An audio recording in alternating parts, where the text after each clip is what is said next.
doll possessed by a spirit from the stars that aided Mario on his quest to stop the Smithy Gang. Geno!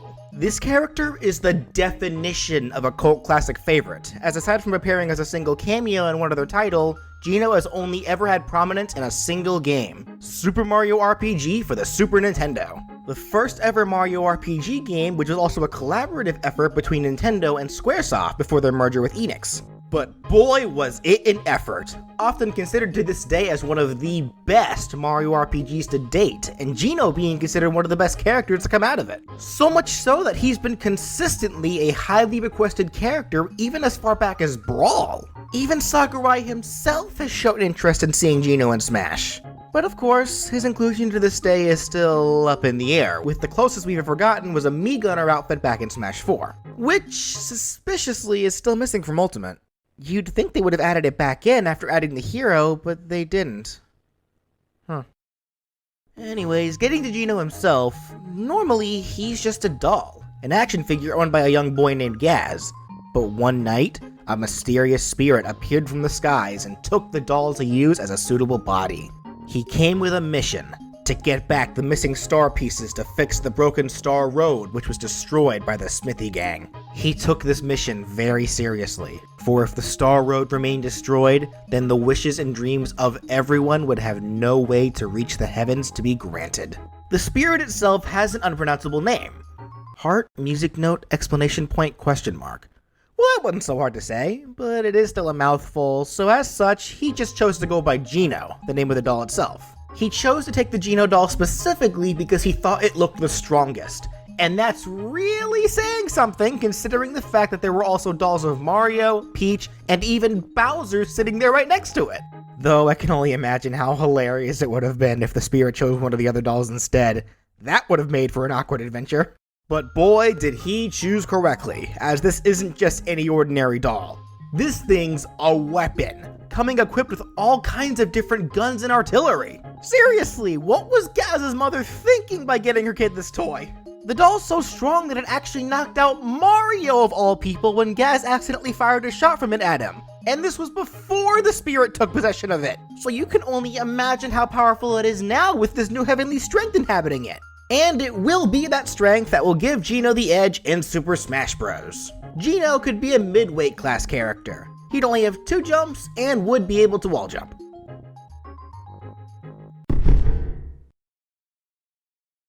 So as I mentioned before, Geno is pretty much a walking Swiss Army knife, except with guns. So for this moveset, he'll be using these weapons for his attacks, being a generally long-range type of fighter, so he'll play kinda like Mega Man or the Mii Gunner, appropriate enough. Geno could have a one-hit jab that has him use his finger shot, a weapon where he fires ammo from the tips of his fingers. This could be a semi-spammable jab that has some decent range and flies decently fast. And of course, it does act as a projectile, so it can be reflected or pocketed. The bullets themselves would deal small flinching damage, but the foes can be launched a little bit by the jab if Geno hits them with it at point-blank range. His dash attack could be a lunging elbow tackle, but not a normal one by any means. As Geno bends his arm, he'll actually open up his elbow compartment that he has for his hand cannon attack. It's not really a hand cannon per se, but whatever. As he does this, he'll cause a small explosion at the very beginning of the lunge from his elbow to deal big damage. So as such, this dash attack will be at its strongest right at the beginning of the move, being able to deal a lot of pain and even have some kill potential, while the remainder of the attack will act as a sour spot. Geno's side tilt will have him use the which, may I just say, is so simple, yet is one of the coolest kinds of attacks ever. Geno defaults to this whenever he has no other kinds of weapons equipped. It will just be a long-range projectile attack that hits harder than his jab, but is slower and not as spammable. His up tilt can be a simple overhead swing from front to back with his cannon arm, and he'll release a small amount of flames as he does this to allow for a bit of lingering damage if the actual cannon misses the foe. The down tilt can be a simple low-to-the-ground jab kick, something to use if you're afraid to use the jab against reflecting characters. Geno's side smash can have him use his ultimate equipable weapon, the Star Gun, where Geno turns both of his arms into guns and fires powerful star-shaped bullets. This smash could be one that works like the Mii Gunners, having Geno fire a barrage of stars that deal multiple flinching hits of damage before launching foes with the final hit. This attack will not act as a projectile, by the way, just a long hitbox. Now for Geno's up smash, What's better than one rocket punch? 2 rocket punches! It could have Geno use the double punch weapon, which will have him fire 2 rocket punches straight up into the air at the same time. It flies decently high, so it has good range on top of being able to hit hard, but it won't really be able to hit foes on Geno's sides. Plus, it is a projectile, so it can be reflected. Geno's down smash could have him fire 2 explosions from each arm gun on both sides of himself towards the ground at the same time. The smash that has the least amount of range, but will deal the most amount of damage to compensate. The neutral aerial could have Geno spin in horizontal circles as his cape extends outwards. The cape will be the damage dealing point of this attack, and it'll deal multiple flinching hits of damage before launching foes with the final hit. The forward aerial could have Geno use his handgun weapon, which will have him simply shoot a single bullet projectile straight forwards, working both like villager and Mii Gunner's forward airs. It'll travel a decent distance, hit kind of hard, and hitting foes with the move at point blank will launch foes even farther, just like with his jab. His back air can have him once again use the hand cannon, which isn't actually a hand cannon. He'll thrust his elbow backwards and open it at the same time to attack, but instead of just a point-blank explosion, he'll actually fire a cannonball out of it to make for a long-range projectile back air. It works just like the forward air, but the projectile is much stronger, and getting hit by his elbow at the beginning of the move will also deal big damage and knockback. His up air can have Geno do a swinging overhead kick from front to back into the air. Again, something to have if you're scared of reflectors. And his down air can be just like Mega Man's, having him fire a rocket punch projectile straight down. It hits hard, has a bit of start lag, and can spike foes who take a direct hit from it. Geno could grab with one hand and would pummel by chopping at the foe with his other hand.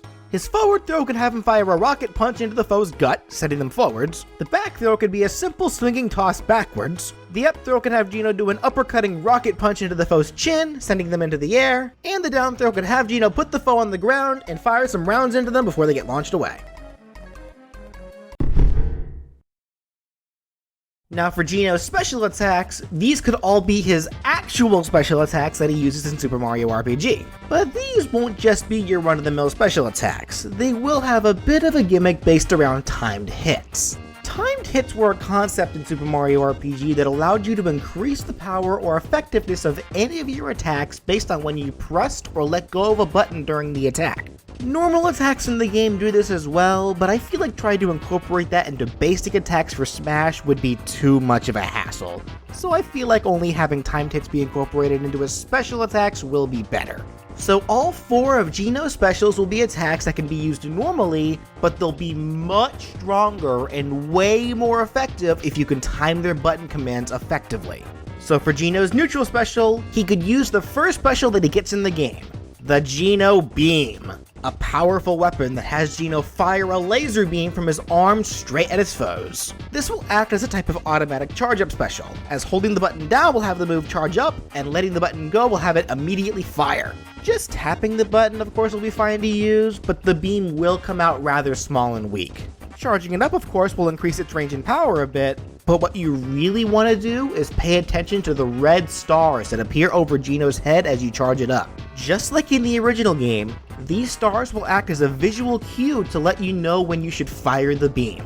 Letting go of the button too early, of course, will result in a weaker shot, and holding the button down for too long will also weaken the shot. In fact, in this case, holding it down for too long will actually quickly decrease its power to even weaker than letting the button go too early. So what you'll want to do is watch the stars, and the moment you see 3 red stars over Geno's head is the moment you want to let the button go. And if you time it perfectly, the Geno Beam will be a force to be reckoned with. Its power and knockback will nearly double, and its range can cover nearly the whole of Final Destination. It will take about 3 seconds of charging for the special to reach the perfect moment for you to let go of the button. The beam overall can only hit foes once, as it will just launch anyone who makes contact with it, and it doesn't actually last for very long when used, so many foes should have no trouble just jumping over it if they can see it coming. This move does also have a bit of end lag to it, so be careful not to get too trigger happy when using the beam. But at the same time, the beam is not a projectile, just a long hitbox, so you don't need to worry about foes trying to reflect it. Really, jumping over the beam is the safest option, as it lasts a bit too long to be sidestepped or dodge rolled, and it will actually deal a nasty bit of shield damage. Now for Geno's side special, it could have him use the Geno Blast. a move where Geno literally has beams of rainbow lights rain down from the sky to damage all enemies below. For Smash, this will be another automatic charge-up special that mechanically will work just like the Geno beam, just like it was in the original game, with the charge-up being signified by the red stars that appear above Geno's head once again. As an attack, however, the blast of course functions differently from the beam. This move will have Geno cast a few light beams that come from high up and strike the ground right in front of Geno to damage any foe who's in front of Geno's immediate Y-axis. However, when not perfectly timed, this move will only deal damage, no knockback, with the power scaling based on how close you were to timing it. If you are able to time this move perfectly, then they will deal a decent amount of knockback on top of a ton of damage. I can see a move like this being great for edgeguarding foes who like to recover high, but I should mention that the bottom of this attack will never go past Geno's feet. Even if you use it off stage, the attack will only ever go down as far as Geno is and never lower than that. But it still starts from a pretty high up distance, so that whole area is fair game. And it will last long enough to make air dodging past it difficult, but that also means that it can leave Geno open for punishment, so use it wisely. Geno's up special can be an innovated version of the Geno Whirl attack, a move where Geno throws a cutting gale of energy to deal damage. Obviously, this was only an attack in the original game, it didn't give Geno height or anything, hence why I said it would be an animated version of it. It would simply have Geno fire the whirl straight down, propelling him upwards as he does so. The whirl, of course, deals some damage as a projectile, and the distance it sends Geno is average at best. You can also slightly angle which way Geno himself flies after he throws the whirl, and it will put him into free fall after using it. Now, of course, that's not it. There's still the timed hit part that needs to be covered.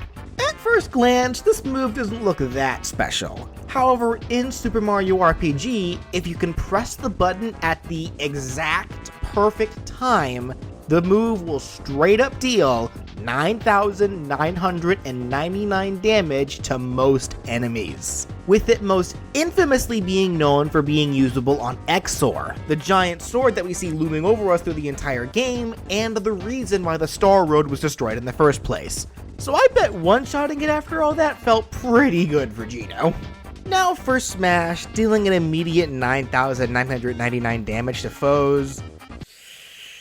Yeah, no thanks. Busted is too small a word to even use for that.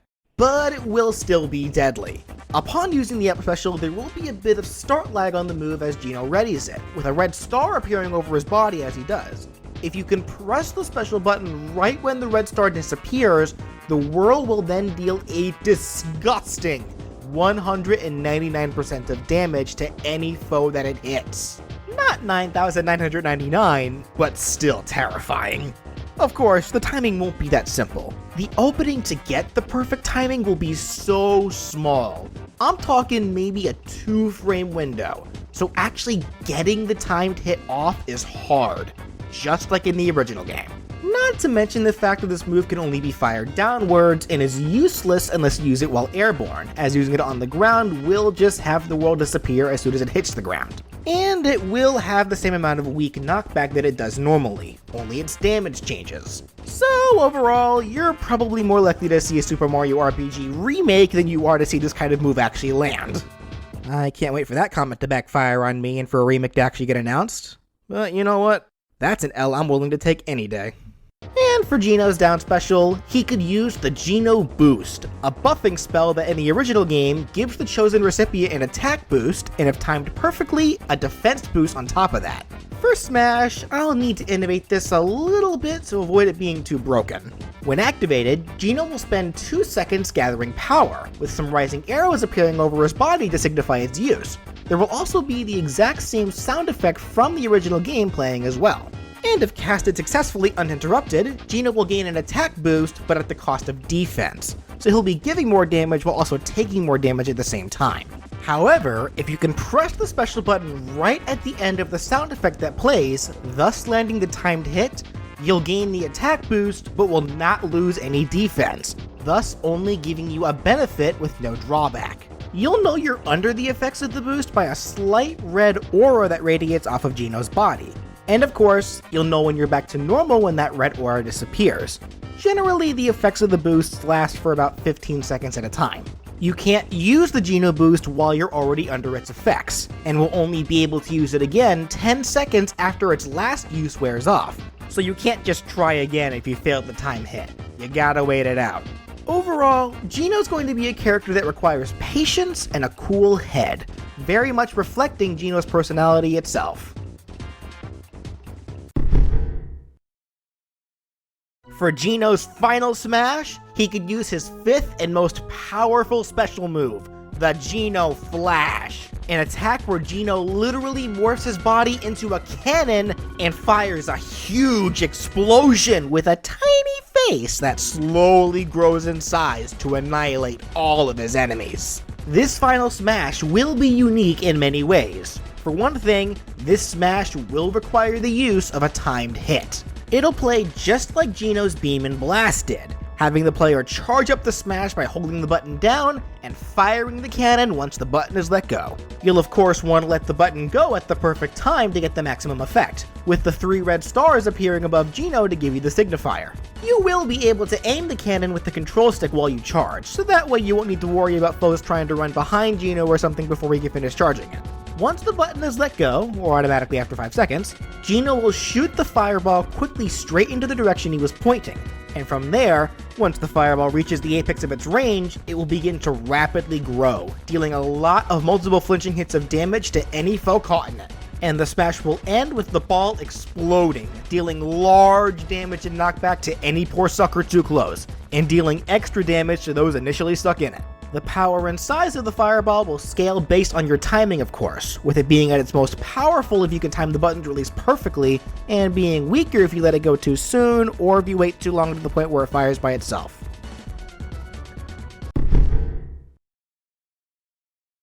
For colors, Geno's default of course shows him in his usual attire with the blue cape, but for the next 6 alts, they can all be in reference to the star pieces, not counting the light blue one that you got for beating Mac at the beginning of the game, but we can just pretend that the default costume makes reference to that and move on. So here's the green alt based on the star piece received from beating the crazy Bow Mech Boyer, here's orange based on the star piece received after defeating the bomb happy Punchinello, a purple alt based on the piece that's found on top of Star Hill, but this color could also make reference to the colors Geno takes on in game whenever he gets poisoned.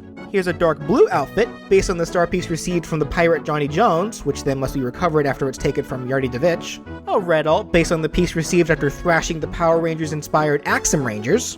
And here's a yellow alt, based on the final star piece received after beating Smithy himself. And as for that 8th and final alt, it can make Geno's whole body a shade of gold, in reference to the statues that were made for each hero after they saved Nimbus Land from the greedy Valentina. Geno's stage intro can simply start with the normal doll on the ground before the spirit comes down and possesses it, readying for the fight. A clear reference to when the same events happen in the story. For taunts, Geno's first can have him lift up his hat and pull out a jar of honey syrup, which then disappears as sparkles begin to envelop over Geno's body, in reference to when you have Geno use items during battle. The honey syrup specifically was the one that restored flower points, which was effectively the game's form of magic. So this taunt is just pretending that Geno is restoring his magic. His second can have the spirit quickly leave the doll, leaving it limp for a bit as it just circles around it, then quickly re-enters the doll to reanimate it. And the final taunt can have Geno randomly turn into a scarecrow and just dance around for a second before transforming back.